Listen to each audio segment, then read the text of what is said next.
제1차 세계대전이 발발하기 이전 50년간은 발명의 시대이자 기업가의 시대라고 불리웠습니다. 아무리 뛰어난 발명가라도 경영 능력이 없다면 사업에 실패했기 때문에 기업가 정신이 대두되는 시기였습니다. 이후 제1차 세계대전 이후 50년간 경영 능력이 기업가로서의 능력보다 더 큰 의미를 가지는 전환기를 맞이하였습니다. 확장되는 사업에서 잘 알려진 일을 잘 수행하는 능력이 중요해졌기 때문입니다.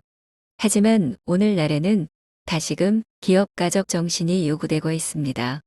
존재하는 것의 경영을 넘어 향후 혁신의 시대를 맞이하기 위한 기술의 변화를 예측하고 기술의 발전이 초래하는 성장 기회를 활용할 줄 알아야 하는 시대가 도래했기 때문입니다.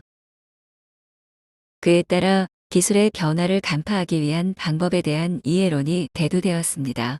그 첫 번째 방법은 경제적 필요와 기회를 파악하는 것입니다.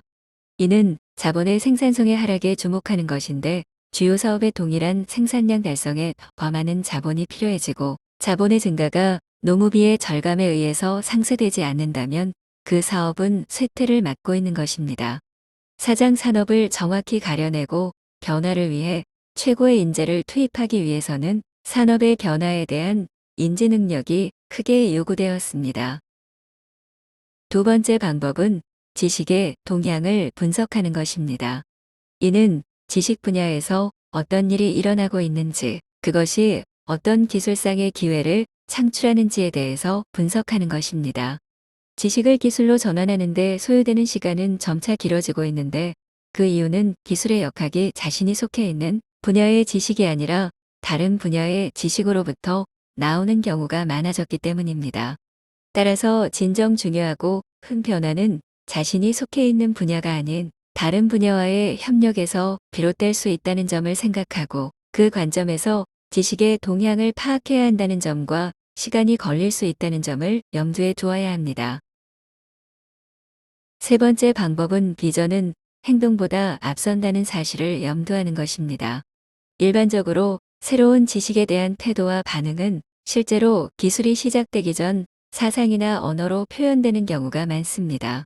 이는 대표적 두 예시로 이야기해 볼 수 있을 것 같습니다. 먼저 과거 IBM의 토마스 왓슨은 컴퓨터의 보급 시기부터 데이터 처리와 같은 내용을 이야기하였는데 그 당시 데이터 처리에 관한 내용을 이해하는 사람은 거의 없었다고 합니다.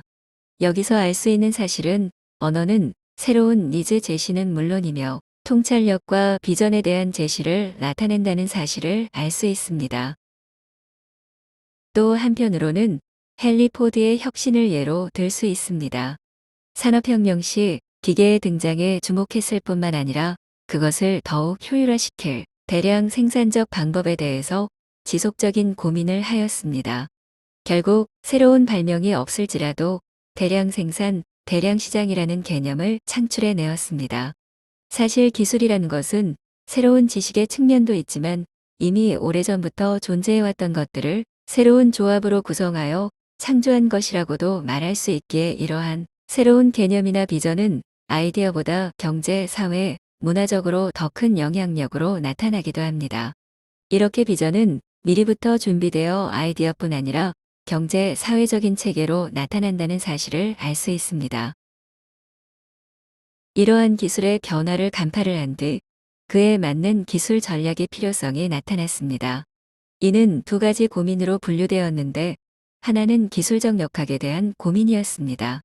모든 기술의 독자적 기술이 불가능한 만큼 자사의 사용을 위한 근본적 기술을 개발할 것인지 라이선스를 팔기 위한 기술을 개발할 것인지 그래서 어떤 기술을 어떤 단계에 도입할 것인지에 대한 고민이었고 이와 함께 기술적 역학뿐 아니라 시장적 역학에 대한 이해가 대두되었습니다. 아무리 좋은 기술이라도 소비자에게 소비되지 않으면 실패한 기술이기 때문입니다. 기술 변화를 경제적으로 생산성 있게 만들고 그 결과 욕구를 충족시켜주는 마케팅이 그 모습을 본격적으로 드러내었습니다.